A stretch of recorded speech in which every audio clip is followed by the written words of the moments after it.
पितृ पक्ष में भूल कर भी न खाएं ये चीजें, पितर हो जाएंगे नाराज।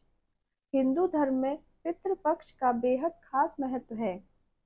भाद्रपद मास की पूर्णिमा से अश्विन शुक्ल पक्ष की अमावस्या तक की अवधि को पितृ पक्ष कहा जाता है। पितृ पक्ष में पितरों की आत्मा की शांति के लिए पिंडदान या श्राद्ध किया जाता है। शास्त्रों के अनुसार ये 16 दिन पितर देवता को समर्पित होते हैं। ऐसी मान्यता है कि इस दौरान किए गए पितरों के निमित्त तर्पण से पितृदेव संतुष्ट होते हैं और वे अपने वंशजों को आशीर्वाद देते हैं। श्राद्ध में विशेष रूप से भोजन तैयार कर उसे घर के बाहर या छत पर कौए को परोसा जाता है। पितृ पक्ष में श्राद्ध अपने पूर्वजों के लिए स्वर्ग में जगह सुनिश्चित करने के उद्देश्य से किया जाता है।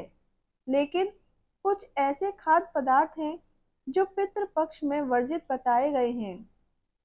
इस दौरान अगर इन खाद्य पदार्थों का सेवन करते हैं तो पितर नाराज होते हैं। पितृ पक्ष के दौरान कुछ नियमों का जरूर पालन करना चाहिए। तो आइए जानते हैं। उससे पहले आप भी माँ लक्ष्मी का आशीर्वाद चाहते हैं तो कृपया इस वीडियो को लाइक और चैनल को सब्सक्राइब जरूर करें और कमेंट बॉक्स में जय माँ लक्ष्मी लिखें। नंबर 1, मसूर दाल। पितृ पक्ष में किसी भी तरह के कच्चे अनाज का सेवन नहीं करना चाहिए और न ही किसी को खिलाना चाहिए। इस दौरान कच्चा खाना यानी दाल, चावल और रोटी नहीं खाई जाती है। फिर भी अन्य दालें जैसे मूंग दाल और उड़द की दाल को दही बड़ा और कचौड़ी आदि बनाने के लिए इस्तेमाल हो सकती है।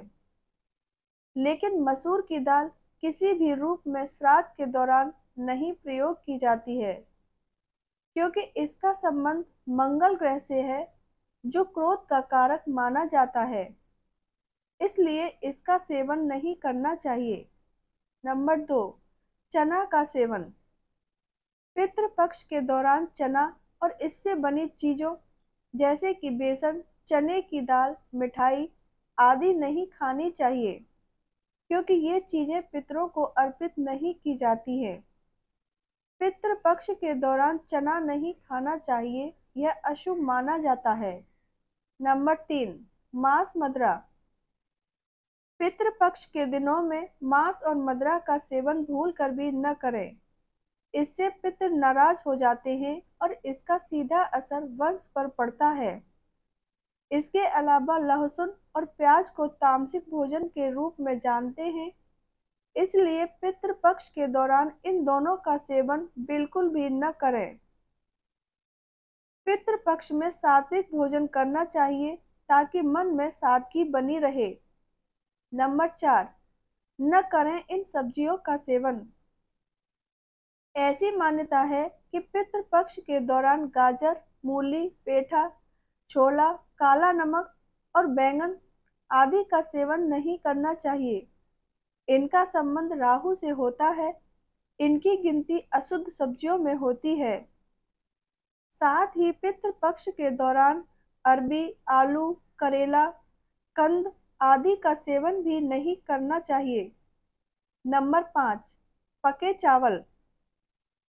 पितृ पक्ष के दौरान पके हुए चावल का इस्तेमाल नहीं करना चाहिए, क्योंकि इन्हीं चावलों से पितरों का श्राद्ध किया जाता है। इसलिए कच्चे चावल का इस्तेमाल किया जा सकता है। वहीं पितृ पक्ष में दूध का सेवन नहीं करना चाहिए।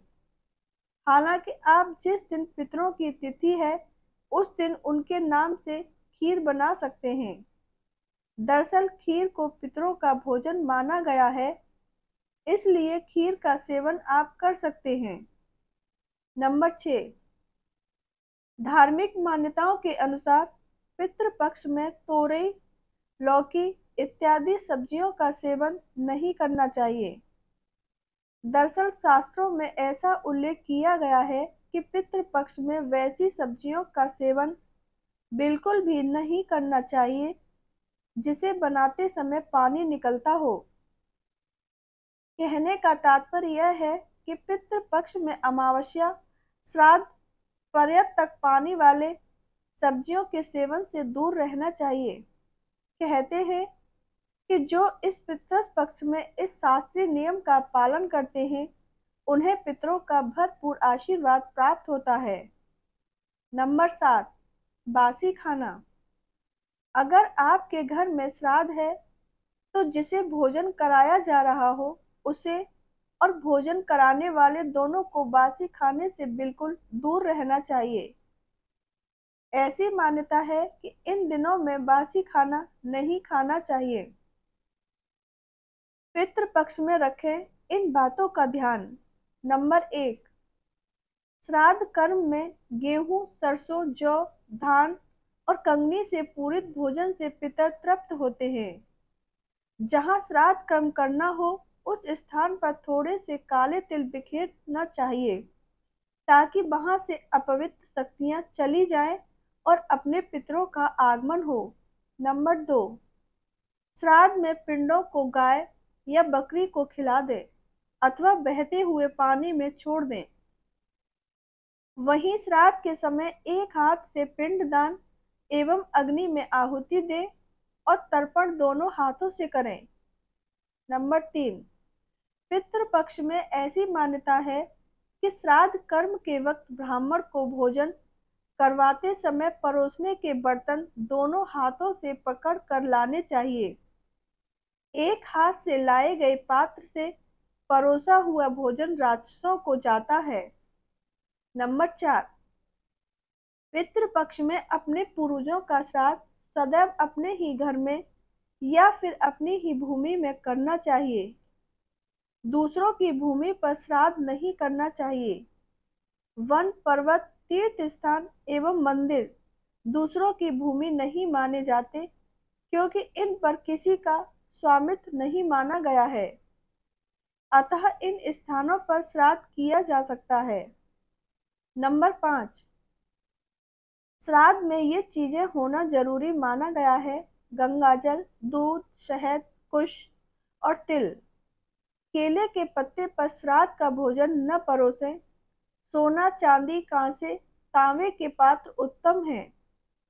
इनके अभाव में पत्तल उपयोग की जा सकती है। वहीं श्राद्ध में मामा, भांजा, गुरु, दामाद और भाई को भोजन कराना श्रेष्ठ माना गया है। भोजन पर मित्रों को निमंत्रण नहीं देना चाहिए। नंबर 6, शास्त्रों में उन ब्राह्मणों को लेकर भी यह नियम बताया गया है कि जो श्राद्ध कर्म का भोजन ग्रहण करते हैं, इसके अनुसार ब्राह्मण को भोजन मौन रहकर एवं व्यंजनों की प्रशंसा किए बगैर करना चाहिए, क्योंकि पितर तब तक ही भोजन करते हैं जब तक ब्राह्मण मौन रहकर भोजन करते हैं। वीडियो को एक लाइक और चैनल को सब्सक्राइब करना न भूलें और वीडियो के अंत तक बने रहने के लिए धन्यवाद।